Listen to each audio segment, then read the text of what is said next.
À l'église, avant le dîner, le curé prêche. C'est un saint. Mes frères, j'en suis sûr, nous nous reverrons tous en paradis. Cette perspective ne plaît guère à Karl. Pourquoi ne pas rester ici simplement, sur la terre? Pourquoi Dieu nous veut-il près de lui? De toute façon, c'est à prendre ou à laisser. Si c'est pas le paradis, c'est le purgatoire. Privé de Dieu, et pour longtemps, à en juger par les indulgences au dos des images pieuses. La cote est à la hausse. 100 jours d'indulgence plénière, 200 jours, 300 jours, 1 an. Quant à l'enfer, un rédemptoriste en a fait une description épouvantable pendant la mission. Heureusement, monsieur le curé, lui, n'y croit guère, même s'il ne s'exprime qu'à titre personnel.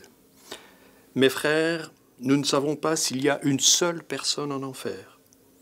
Entre le moment où la balle est sortie du canon et celui où elle est rentrée dans sa tête, peut-être Hitler a-t-il eu le temps de se repentir. Les anciens combattants s'agitent sur leurs chaises. Si c'est pour se retrouver avec Hitler, ils se demandent s'ils ont encore envie d'aller au paradis. Ils s'imaginent reçus par les rexistes, la brigade SS wallonienne, de grêle en culotte de cavalier. Alors Hitler, pourquoi pas Satan en personne? Karl n'a pas peur du diable.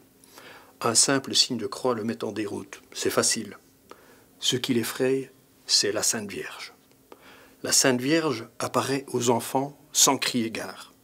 Ils jouent au bord de l'eau, par exemple. Tout à coup, quelque chose brille dans les buissons. Ils sont pétrifiés. Ils récitent des avés à toute vitesse. Les gens accourent.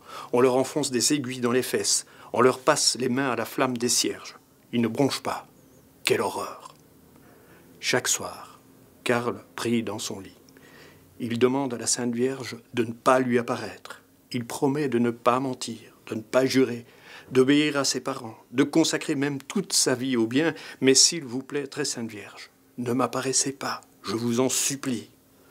Parfois, une lumière entre dans la chambre. Elle fait en douce le tour du papier peint et ressort par la fenêtre. Karl la regarde en tremblant. Ce ne sont que les phares des autos qui passent sur la grande route. Mes frères, nous serons tous sauvés. Au lieu de le rassurer, ces paroles inquiètent Karl. Comme le curé parle de sauvetage, Karl se sent en péril. Mais la nature du danger lui échappe et le plonge dans l'angoisse. Si seulement nous nous laissons faire par Dieu. L'expérience montre que tous ceux qui vous disent de vous laisser faire s'apprêtent à un mauvais coup. Le docteur a toujours cette exhortation à la bouche avant de planter la seringue dans la fesse, et c'est ce que Simone susurre à Karl quand elle va lui verser une poignée de gratte-cul dans la chemise. Karl veut bien se laisser faire par Dieu, mais qu'est-ce qu'il veut au juste Dieu ?